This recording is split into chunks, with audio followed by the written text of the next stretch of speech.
She messaged me 3 months into dating him. Short, no drama, no anger.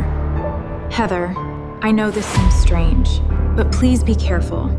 He is not who he seems. I showed it to Chris the next morning. He gave me a sad smile and said, I was afraid of this. And just like that, I blocked the one woman telling me the truth. Here is what nobody tells you about ignoring a warning from the woman who came before you. Her words do not disappear when you block her number. They just wait. They sit in the back of your mind quietly until the day everything she said becomes the thing you are living through yourself. 3 years after I blocked Rebecca, I called her back to say 2 words I should have understood from the beginning. You were right. My name is Heather, 34 years old, Dallas, Texas, Lakewood neighborhood, East Side, 3 years of my marriage there. I work in nonprofit development, have for 7 years.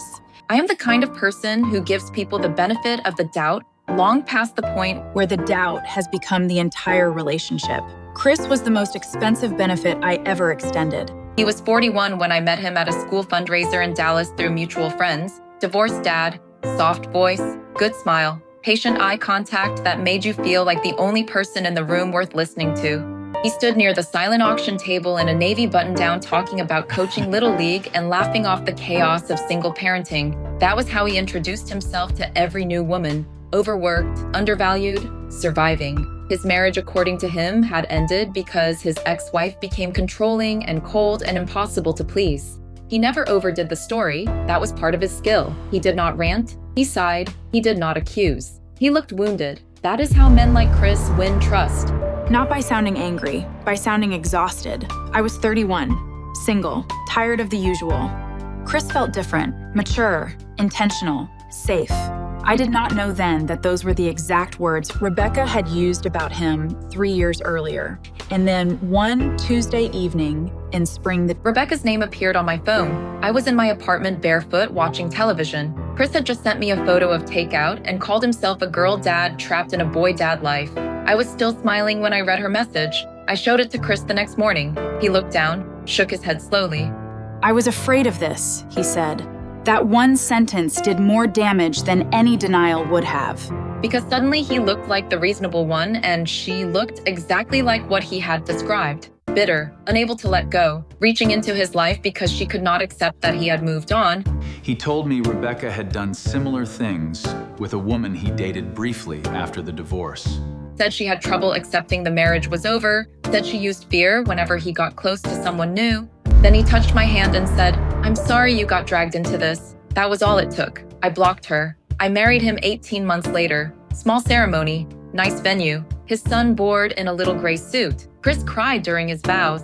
Everyone thought it was beautiful. I remember looking at him and feeling chosen in the deepest possible way. I hate remembering that version of myself.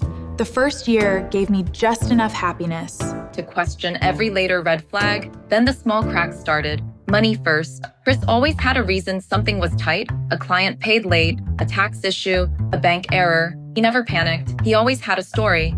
And because I was his wife, I stepped in, covered a bill, shifted money, put groceries on my card, paid for a hotel because his account was acting weird. Then came the phone, face down at dinner, quick smiles at messages, new passcode, calls taken outside. When I asked, he kissed my forehead and said I was overthinking. Then came the lies too small to challenge individually, but too frequent to ignore. Said he was at work and was not. Said he forgot something he clearly chose not to tell me. Receipt showing drinks for 2 on a night he said he was with coworkers. I was doing what women do when they are trying very hard not to name disaster, rationalizing. He is stressed. I am reading too much into this. Marriage has seasons. That was the cruelest part, even blocked. Rebecca's warning lived in the back of my mind, and I kept blaming myself for hearing it. And then, on a Wednesday afternoon in November, I found the envelope. I was looking for printer paper in Chris's desk drawer. Final notice, credit card, balance I had never seen before, then another, 3 cards, 1 personal loan, past due notices, a truck payment for a truck not parked at our house. I sat on the floor in our home office with papers spread around me. There was a cold mug of coffee on the desk I had brought in an hour earlier. I stared at it without moving for a long time. Recognition, not of details, of truth. I knew before I found the rest that Rebecca had not been bitter. She had been trying to hand me a map to the fire.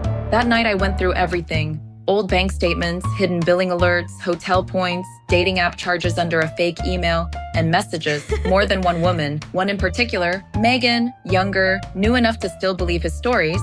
He called her peace. He called her easy. He called me difficult, in the exact same language he had once used for Rebecca. That was the moment I stopped being shocked and started understanding patterns. The next morning, I laid the statements and screenshots across the kitchen table. He walked in and stared for 5 full seconds. Then he did exactly what I would later learn Rebecca had watched him do years earlier. He lied first, then minimized, then cried, then blamed stress, then blamed me for going through his private things. Then he said, I didn't think you'd make this into such a big deal. Such a big deal. Hidden debt, multiple women, years of lying. Such a big deal. Get out of my house, I said. He went to his mother Diane's that night. Diane called the next morning to ask me to be reasonable. I hung up before she finished the sentence. Then I unblocked Rebecca. That was the hardest thing I did in the entire process. Not because I was ashamed, because I knew what my voice would sound like when she answered. She picked up on the second ring. It's Heather, I said. A pause. I know, she said. That nearly broke me. Of course she knew. Women who survive men like Chris learn the sound of the next collapse before anyone else does. My voice gave out before I could stop it. I'm sorry. You were right. Rebecca did not say I told you so. She did not punish me. She just exhaled, the way women do when they hear another woman finally step into reality. I know, she said again, softer. We met for coffee 2 days later.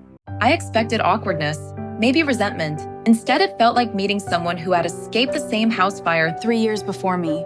She told me everything. The lies, the women, the debt, the tears.